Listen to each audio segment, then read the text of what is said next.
साधो सत साहेब सत साहेब सत साहेब। जय सतगुरु साईं अरुण जी महाराज को कोटि कोटि प्रणाम। जय सतगुरु कबीर साहिब जी को कोटि कोटि प्रणाम। जय सतगुरु रविदास जी महाराज को कोटि कोटि प्रणाम। जय सतगुरु नानक साहिब को कोटि कोटि प्रणाम। जय सतगुरु बाबा रामदेव गोसाई महाराज को कोटि कोटि प्रणाम। जय सतगुरु भगवान बुद्ध को मेरा कोटि कोटि प्रणाम। भक्तजनों, प्रेमियों, साधु संतों, हमारी जो वीडियो है वो लगभग जो है सतगुरु कबीर साहिब के यानी कि अध्यात्म सत्य मार्ग पे ही हमारी वीडियो बनाई जाती है। तो पिछली वीडियो में हमने कबीर साहिब के बारे में भी बताया और थोड़ा सा जो है अभी आगे और भी बताते रहेंगे सतगुरु कबीर साहिब के बारे में। और जो है बीच में जो है सतगुरु कबीर साहिब की जो कुछ और भी बातें हैं जो बताते रहेंगे, क्योंकि सब कुछ एकदम से नहीं बताया जा सकता। धीरे धीरे बताऊंगा, धीरे धीरे आप लोग देखोगे सुनोगे तो सब जो है सत्य समझ में आ जाएगा। तो एक वीडियो आज हम सतगुरु कबीर साहिब पे ही बना रहे हैं। ध्यान से सुनोगे, ध्यान से देखोगे तो बखूबी सत्य सामने आएगा और पाखंडियों की पाखंडी पोल भी खुलती जाएगी। तो एक बार इस वीडियो को आप देख लीजिएगा, फिर आगे हम पूरा विस्तार से बताएंगे ये क्या कह रहे हैं, ये जनाब क्या कह रहे हैं और ये कौन है। ये संत रामपाल के शिष्य हैं और संत रामपाल के शिष्य ही तो सबसे ज्यादा भगवान यानी कि सतगुरु कबीर साहिब के बारे में सबसे ज्यादा पाखंड फैला रहे हैं। सबसे ज्यादा पाखंड फैला रहे हैं इनके, ये जानते कुछ भी नहीं है क्या नीतत्व है, क्या सार शब्द है, कौन सा वो ली-अक्षर है, ये बिल्कुल भी नहीं जानते। और सतगुरु कबीर साहिब पे, सतगुरु कबीर साहिब के ऊपर जो मनगढ़ंत कहानियां जो पहले से लिखी गई हैं, उन्हीं कहानियों को ये लेकर के पाखंड पे पाखंड फैलाए जा रहे हैं। सतगुरु कबीर साहिब को सबसे ज्यादा ब्राह्मणीकरण आज की टाइम में अगर किया है तो वो इन लोगों ने किया है, क्योंकि इन लोगों ने सतगुरु कबीर साहिब का इतिहास नहीं खोजा और ना ही पढ़ा इन्होंने। अगर सच्चाई से विवेक से विचार करते तो ये संत रामपाल के शिष्य सतगुरु कबीर साहिब के बारे में पाखंड ना फैलाते और ब्राह्मणीकरण नहीं करते। अब जरा इसकी वीडियो आप देख लो, सदगुरु की बात देख लो कर रहा था उस वक्त क्या कह रहा है, सदगुरु मिला इसकी नहीं, भी पोल खोल देते हैं। वो खुद भी ना सदगुरु बन पाया बेचारा कबीर। कबीर साहब सदगुरु की तलाश नहीं कर रहे थे। कबीर साहब ने तो बचपन से ही स्वामी रामानंद जी को गुरु बना लिया था। उसके बाद जो वाणियां कबीर साहब जी ने बोली हैं, वह लोगों को चेताने के लिए बोली हैं। जैसे गुरु की शरण में जाने के लिए, सदगुरु की तलाश करने के लिए, आदि आदि जो भी वाणियां हैं, वो कबीर साहब जी ने लोगों को जागृत करने। ये क्या कह रहा है, सतगुरु कबीर साहिब ने तो बचपन में ही अपने गुरु को मान लिया था। स्वामी रामानंद को, अरे क्यों झूठ पे झूठ बोला जा रहा है भाई। सतगुरु कबीर साहिब का कोई गुरु था ही नहीं, क्यों झूठ पे झूठ बोले जा रहा है। सतगुरु कबीर साहिब कौन थे? अरे वो परमात्मा के अंश है, जो हम सभी सतगुरु कबीर, जिस परमात्मा के अंश सतगुरु कबीर है, उसी परमात्मा के अंश हम भी हैं। कबीर में और हम में कोई फर्क नहीं है। कबीर साहिब ने अपने विवेक से यही जाना था, अपने मार्ग से यही जाना था कि मैं कौन हूं, मैं किसका अंश हूं, मैं कहां से आया हूं, मैं कहां से कहां मैं जाऊंगा। उनका कोई गुरु नहीं था। और स्वामी रामानंद एक ब्राह्मण संप्रदाय में है। क्यों झूठ बोल रहा है तू भाई। यहां पे भी गुरु संत सतगुरु कबीर साहिब से ऊंचा दर्जा ब्राह्मण को दिया जा रहा है। देखो, ये खुद ब्राह्मणीकरण कर रहा है सतगुरु कबीर साहिब का। क्या ये पास में खड़ा था? क्या सतगुरु कबीर साहिब जब थे उस टाइम में ये था? क्या इसको पता है कि सतगुरु कबीर साहिब ने कहीं लिखा हो या अपनी वाणियों में कहीं बोला हो कि मेरे गुरु रामानंद जी हैं, मैंने उनको गुरु बनाया बचपन से? कहां लिखा है? किसी भी बीजक में तो बिल्कुल भी नहीं लिखा हुआ। और ये देखो अंध भक्त संत रामपाल का क्या कह रहा है कि सतगुरु कबीर साहब ने 5 साल की उम्र में स्वामी रामानंद ब्राह्मण को गुरु बना लिया। यहां किसको दर्जा ऊंचा दिया जा रहा है? ब्राह्मण को। ब्राह्मण तो ज्ञान विज्ञान और आत्म ज्ञान के बारे में जानता ही नहीं है कुछ भी, आज भी नहीं जानता ब्राह्मण तो। वो तो सिर्फ कर्म कांड, यज्ञ, हवन, बलि, जीवों की बलि चढ़ाना, पिंड दान करवाना, गंगा में अस्थियां बहाना, मंत्र पढ़वाना, यज्ञ हवन करवाना, गीता रामायण महाभारत पढ़वाना, ये किनका काम है? ब्राह्मणों का काम है। और सतगुरु कबीर साहिब ने तो इस पाखंड का विरोध किया है। और सतगुरु कबीर साहिब से भी ऊंचा दर्जा किसको दे दिया इन्होंने? स्वामी रामानंद ब्राह्मण को। वैष्णव संप्रदाय, वो भगवान विष्णु को मानते थे। भाई रामानंद जो थे वो विष्णु को मानते थे। और विष्णु कौन है? विष्णु एक काल्पनिक देवता है, विष्णु कभी हुआ ही नहीं।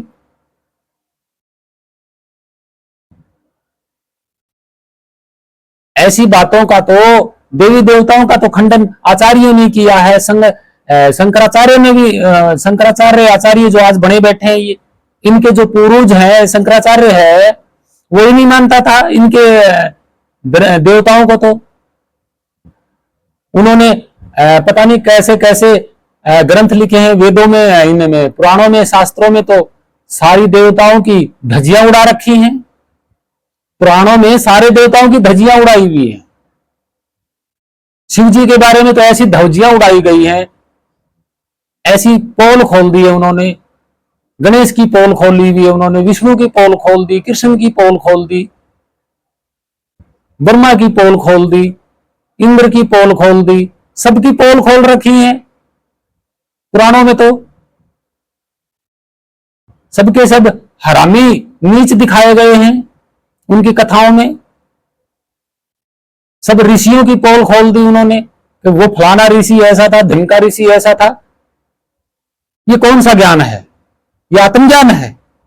पुराणों में, शास्त्रों में बलि प्रथा, यज्ञ, कर्म कांड, हवन, ये क्या है? ये आत्मज्ञान है, ये भक्ति है आत्मज्ञान की। और इस महामूर्ख ने तो कबीर साहिब को ही ब्राह्मणीकरण कर दिया, कबीर साहिब का ही गुरु बना दिया ब्राह्मण को। कौन है ये लोग?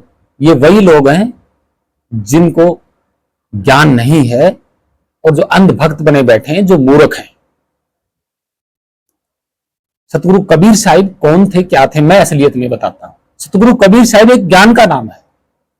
कबीर एक ज्ञान का नाम है। कौन से ज्ञान का नाम? उस तत्व का नाम, उस नितत्व ज्ञान का नाम, उस सार शब्द आदि नाम, शब्द स्वरूप का नाम ज्ञान है। वो ज्ञान इन मूर्खों को हुआ नहीं, इसलिए कबीर को समझ नहीं पाए कि आखिर कबीर है कौन। कबीर का कोई गुरु नहीं था, ये बिल्कुल सत्य है। कबीर का गुरु उनका विवेक था और विवेक से उन्होंने अपने आप को पाया कि मैं कौन हूं। और फिर उन्होंने अपने आप को, पहले तो अपने आप को उतारा, यानी कि विवेक को उतारा, अपने ज्ञान को अपने अंदर उतारा, अपने ही स्वरूप को अपने अंदर जाना और फिर अपने आप को प्रकट किया ज्ञान के रूप में। और इन्होंने तो ब्राह्मणीकरण कर दिया, पाखंडियों ने जोड़ दिया। और यही अंध भक्त मूर्ख प्रचार कर रहे कि कबीर साहब ऊपर से आए थे, कमल के फूल पे विराजमान हुए और फिर प्रकट हुए। इनको ये नहीं पता अवतरण होना, प्रकट होना किस बात पे कह के गए कबीर साहब। कबीर साहब ने समय कहा है, कहा क्या, मैंने भी तो जाना है कि जब वो ज्ञान अवतरण होता है, मतलब जब उस ज्ञान की आपको पहचान हो जाती है तो वो उतर जाता है, ठीक है, अवतरण हो जाता है। वो ज्ञान पहले से ही है लेकिन वो आपके हृदय में उतरता नहीं है बिना सच्चे सतगुरु के।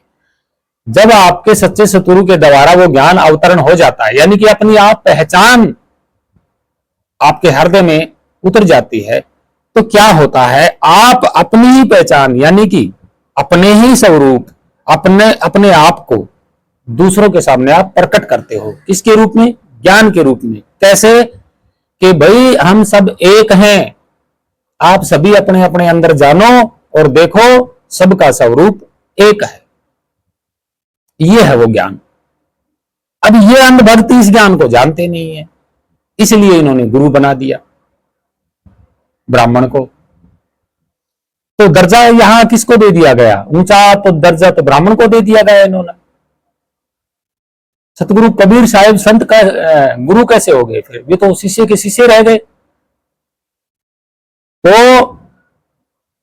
ये लोग मानते नहीं है, ये लोग नहीं मानेंगे जब तक ये संस्कृत के मंत्र जाप करते रहेंगे और लिखित पोथी पतड़े पढ़ते रहेंगे, मन घड़ंत पोथी पतड़े कहानियां पढ़ते रहेंगे, इनको ज्ञान नहीं आएगा।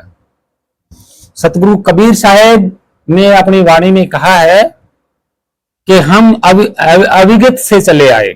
बिल्कुल सही बात है। जितने भी परमात्मा के अंश हैं सारे अविगत के हैं। जितने भी जीवधारी प्राणी हैं उनके अंदर जो जीव है वो सब अविगत से है, सारे के सारे अविगत से आए हैं। और किसी भी अंश का जन्म नहीं हुआ और ना ही किसी अंश का कोई माता पिता है, ना ही किसी अंश को किसी ने गोद खिलाया, और ना ही किसी अंश का शरीर जो है वो हाड़ मांस रक्त और चमड़े का है। भाई हाड़ मांस चमड़े का और रक्त का तो ये शरीर है, लेकिन जो अंश सभी के अंदर है जीवधारी प्राणियों में, उनका ना कोई माँ बाप है, ना उनको किसी ने गोद खिलाया। गोद खिलाया है तो इस शरीर को गोद खिलाया है। और जो कबीर साहिब ने जाना है अपने स्वरूप को, उसका कभी जन्म नहीं हुआ, ना ही उसके कोई माँ बाप हैं, ना ही उसको किसी ने गोद खिलाया। वो कौन है? वो निअक्षर नितत्व है।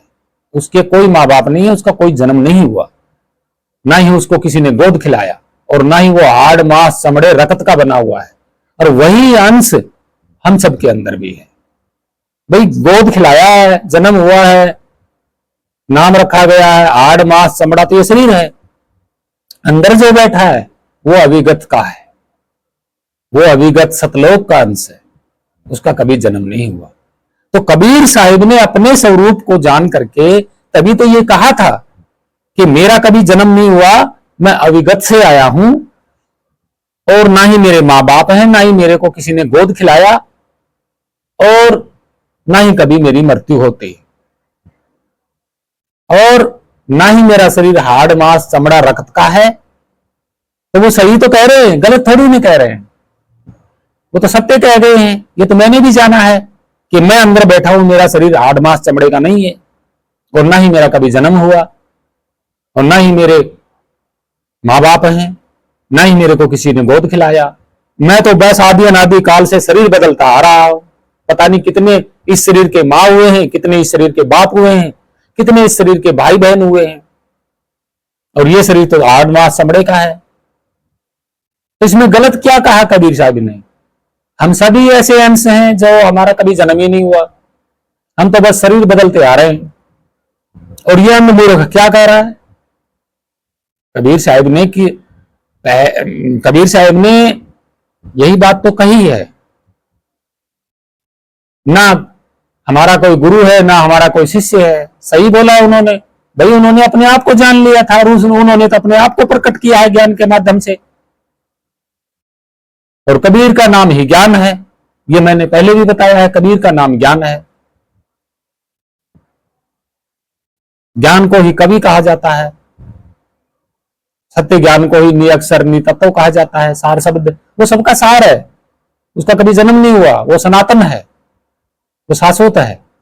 उसी को लोग आत्मा कह देते हैं, उसी को लोग परमात्मा कह देते हैं। न जाने कितने कितने नामों से उसको कहा गया है। ऋग्वेद भी ये प्रमाणित नहीं करता है कि उसका नाम ब्रह्म है, प्रमाणित नहीं करता है। ऋग्वेद कहता है कि उसका नाम, उसको ब्रह्म कहा जाता है। सिर्फ ये कहा है, कहा जाता है। कहा जाता तो मतलब सारी दुनिया कहती आई है, इसका मतलब तो भी ब्रह्म है। वो प्रमाणित नहीं किया है किसी नाम को आज तक कि यही नाम इसका परमात्मा, यही परमात्मा है, यही नाम इसका भगवान है, यही नाम इसका आत्मा है, यही नाम इसका ब्रह्म है, पूर्ण ब्रह्म है। भाई ये तो मन की अवधारणाओं से नाम रखे गए हैं। असलियत को जानोगे, सत्य को जानोगे, अपने आप पता लग जाएगा उसका नाम क्या है। ये लोग मंत्र जाप करते हैं। एक और भी दिखाता है यही बंदा, अंधभक्त मूर्ख। वो कौन सा दिखाता है वो बताते हैं। ओम तत्सत, ओम तत्सत। क्या है ओम तत्सत? अरे भाई, ओम की उत्पत्ति कहां से हुई? तिब्बत से हुई। तिब्बत वालों ने बर्तन के ऊपर एक डंडी मारते थे ऐसे, तो वो तांबे का बर्तन होता था, उसमें से एक आवाज निकलती थी। तो ओम की शुरुआत उन्होंने की थी।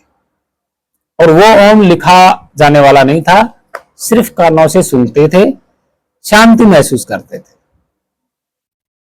वही ओम उठा करके गीता में घुसेड़ दिया। ठीक है। अब तत् और सत्य, तो तत् सत्य भी उठा लिया गया बाहर से। तत् का मतलब तत्व ज्ञान, सत्य का मतलब सत्य ज्ञान। और इन्होंने कुछ और ही मतलब बना दिया कि ओम अलग है, तत् अलग है, सत्य अलग है। अरे सर, आंखों से दिखाई दे रहा है भाई।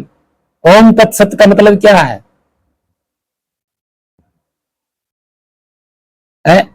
ओम तो उठाया हुआ शब्द है तिब्बत का, 10वीं शताब्दी से पहले का उठा लिया था, और 12वीं शताब्दी में ओम ऋग्वेद में लिख दिया गया। और तत् का मतलब तत्व होता है। संस्कृत का कोई आप जोड़ोगे अक्षर, तत्व हो जाता है, मतलब तत्व हो जाते हैं। तत् से ही तत्व हुआ है। सत्य, सत्य से मतलब सत्य। तो इन्होंने ना ही तो ओम का कोई ज्ञान दिया संत रामपाल ने, ना ही तत् का कोई ज्ञान दिया, ना ही सत्य का कोई ज्ञान दिया। ये तो भक्ति करवा रहे हैं, मंत्र जाप करवा रहे हैं। अपनी मूर्ति के सामने संत रामपाल अपनी फोटो के सामने दीपक लगवा रहा है, फूल चढ़वा रहा है। ये लोग परमात्मा माने बैठे हैं, भगवान माने बैठे हैं, कबीर साहिब का अवतार माने बैठे हैं। अरे घोचुओ, अंधभक्तो, कुछ तो शर्म करो। अवतार शब्द किसका होता है? अवतार शब्द किसका होता है? आना। कोई व्यक्ति बाहर विदेश से हमारे यहां भारत में आएगा तो उसको अवतार कहा जाता है, और ये शब्द विदेशियों का है, सतगुरु कबीर साहिब का नहीं है। और ये पाखंड फैलाए जा रहे हैं सतगुरु कबीर साहिब के नाम पे, और ये कह रहे हैं कि संत रामपाल ने अवतार लिया है। अवतार का मतलब क्या होता है भाई? कोई बाहर से आने वाला व्यक्ति होता है अवतार, कहीं से आने वाला अवतार होता है। अवतार का जिस जगह कोई व्यक्ति आएगा, मैं बता देता हूं अवतार क्या होता है। जैसे यीशु मसीहा आए थे भारत में, ठीक है। यीशु मसीहा पहली और दूसरी शताब्दी में, पहली शताब्दी में ईसा मसीह भारत में आए थे नालंदा यूनिवर्सिटी में पढ़ने के लिए। अब यीशु मसीहा बाहर से आए थे, बाहर से। यहूदियों का वंशज है यीशु मसीहा। अब वो बाहर से आए थे तो वो भारत में आए। अब भारत में तो उनका जन्म हुआ नहीं, जन्म हुआ है दूसरे देश में।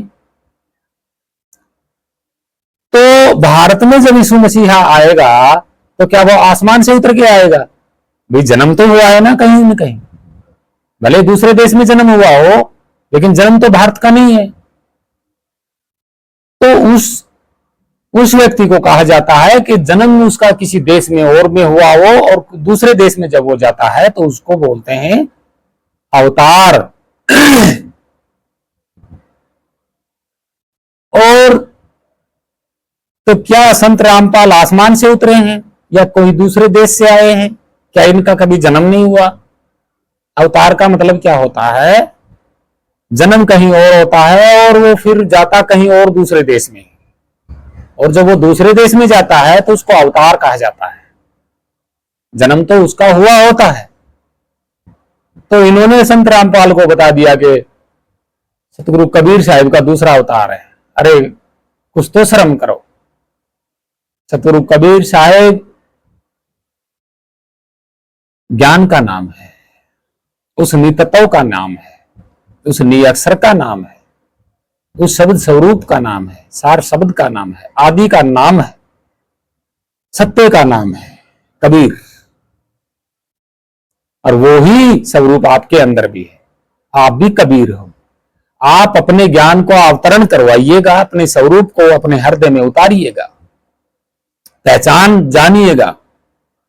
और जब आप बाहर उसी पहचान को, उस सत्य ज्ञान को जब आप प्रकट करोगे तो आप ही कबीर हो। यह है सत्य। कबीर साहिब मगहर में क्यों गए? मगहर मैंने बताया था कि मगहर एक भगवान बुद्ध के भिक्षुओं का बौद्ध मठ था, विहार था। और मग को ही मठ कहा जाता है, यानी कि घर कहा जाता है। और उस वक्त 1400 ईस्वी में वो खंडर के रूप में था वो बौद्ध मठ, जहां आज मगहर है। तो सतगुरु कबीर साहिब ने इसलिए कहा था कि हम काशी में प्राण नहीं त्यागेंगे, क्योंकि उस वक्त पाखंड फैला हुआ था कि जो काशी में शरीर त्यागेगा उसकी मुक्ति हो जाएगी, और जो काशी में शरीर नहीं त्यागेगा उसकी मुक्ति कभी नहीं होगी, चाहे वो कितना भी बड़ा भगत क्यों ना हो। ये कहा गया था, ये पाखंडवाद ने कहा था, ब्राह्मणवाद ने ये बात कह दी थी। क्योंकि भाई उसका एक कारण था। कारण यही था कि जो काशी में शरीर त्यागता था तो ब्राह्मण दान पुण्य लेते थे, पिंडदान करवाते थे, तो उनसे उनकी आमदनी होती थी।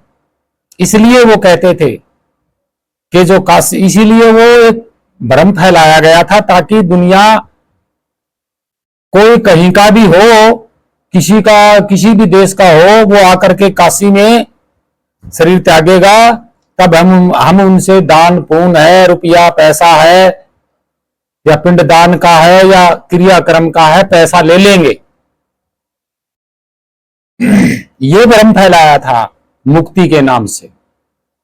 क्योंकि बाहर अगर कोई प्राण त्यागेगा तो उनका जो है आमदनी नहीं बनेगी, इसलिए कहते थे वो। तो यही पाखंड दूर करने के लिए सतगुरु कबीर साहिब ने कहा कि हम ऐसी मुक्ति नहीं चाहेंगे जो आप कह रहे हो, हम वो मुक्ति चाहेंगे जो हम काशी से बाहर अपने प्राणों को त्यागेंगे, यानी कि अपना शरीर त्यागेंगे। तब उन्होंने इस पाखंड के विरोध में ही मगहर में अपना शरीर का त्याग किया था। और सतगुरु कबीर साहिब सह शरीर नहीं गए थे। असली सच्चाई, असली इतिहास किसी को नहीं पता है। इसमें बहुत उलझी हुई गुत्थी है, बहुत बड़ा रहस्य छुपा हुआ है अभी तक कि सतगुरु कबीर साहिब सह शरीर चले गए थे। ऐसा नहीं है, जरूर कुछ हुआ है, कुछ गड़बड़ हुई है जो आज तक ओपन नहीं हो पा रही। सतगुरु कबीर साहिब के पार्थिव शरीर का आज तक किसी को भेद नहीं है। और वो एक जमाना ऐसा था कि डरपोक जमाना था, तब भेद खोलते भी नहीं थे, दबाया जाता था कि वो डर था, शासन का डर था, मुगलों का डर था। तो ये बात सत्य नहीं है कि सतगुरु कबीर साहब सह शरीर चले गए थे, 2 फूल वहां पे मिल गए थे। नहीं, सच्चे इतिहास अभी तक ओपन नहीं हुआ है। इसके पीछे बहुत बड़ा रहस्य है। सतगुरु कबीर साहिब के जाने के बाद जो उनके पार्थिव शरीर का जो रहस्य है, बहुत बड़ा सत्य छुपा हुआ है उनके शरीर के साथ, उजागर नहीं हो पाया। ये सत्य है, झूठ नहीं है। तो भ्रांतियों को कुछ विवेक के जरा समझने की कोशिश करें। सभी भक्तजनों से मेरी विनती है। ये पूरा का पूरा मैंने आपको सतगुरु कबीर साहिब के सत्य का जो है ज्ञान दिया है कि कबीर कौन है। कबीर हम सब हैं। शरीर नहीं, सारे अंश कबीर है। और ना ही उनका शरीर जो है हाड़ मांस चमड़े से और रक्त से बना है, और ना ही वो उनका जन्म हुआ है। यानी कि हम सब कबीरों का कभी जन्म नहीं हुआ, हम सब अंशों का कभी जन्म नहीं हुआ। ना ही माता पिता है, ना ही किसी ने गोद खिलाया, ना ही कहीं जन्म हुआ, ना मृत्यु हुई, ना ही हमारा शरीर हाड़ मांस चमड़े का है। शरीर सबका एक है तो अंश सबका एक है, ये सत्य है। यही ज्ञान सतगुरु कबीर साहब ने दिया था, और सतगुरु कबीर साहब का कोई गुरु नहीं था। ये सब ब्राह्मणीकरण हुआ था, और आज भी ये अंधभक्त करते जा रहे हैं। यह है सत्य। अगर इसके अलावा कोई झूठ है तो संत रामपाल का कोई भक्त मेरे सामने आके बात कर सकता है, खुला चैलेंज है, हम बताएंगे सत्य क्या है।